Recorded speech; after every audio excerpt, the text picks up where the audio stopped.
ಸ್ವತಂತ್ರ ಸಿಕ್ಕಿ 79 ವರ್ಷ ಆದ್ರೂ ಇನ್ನೂ ಕೂಡ ಬೆಳೆದಂತ ಬೆಳೆಗೆ ಬೆಲೆ ಸಿಕ್ಕಿಲ್ರಿ. ಹಿರಿಯರ ನೆನಪಿರ್ಲಿ, ಈ ದೇಶದಾಗ 4 ನಿಮಿಷಕ್ಕೊಬ್ಬ ರೈತ ಆತ್ಮಹತ್ಯೆ ಮಾಡ್ಕೋತಾನ.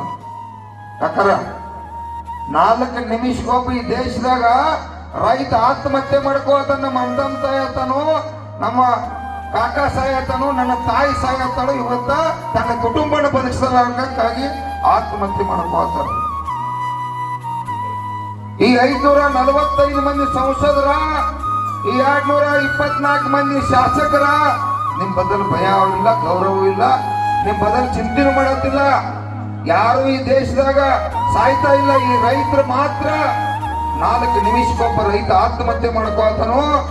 ಈ ದೇಶದ ಪ್ರಧಾನಮಂತ್ರಿ ಕೂಡ ನಮ್ ಬದಲು ಸುಳ್ಳು ಹೇಳ್ತಾರ್ರಿ. ಹಿರಿಯರ ನೆನಪಿರ್ಲಿ, ಸ್ವಾಮಿನಾಥನ್ ವರದಿ ಜಾರಿಗೆ ತರ್ತು ಅಂತೇಳಿ 11 ವರ್ಷ 2014ನೇ ಇಸ್ವಿಯವರೆಗ ಅಧಿಕಾರ ನೀಡಿದರು.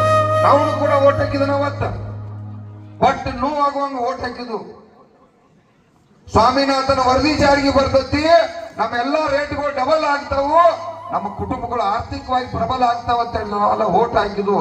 ಇವತ್ತಿನವರೆಗೆ ಸ್ವಾಮಿನಾಥನ್ ವರದಿ ಜಾರಿಗೆ ಬರಲಿಲ್ಲ. 10 ವರ್ಷದಿಂದ ಏನ್ ರೇಟ್ ಅದ ಇವತ್ತು ಕೂಡ ನಮ್ಮ ರೇಟ್ ಅಷ್ಟ ಅದಾವ.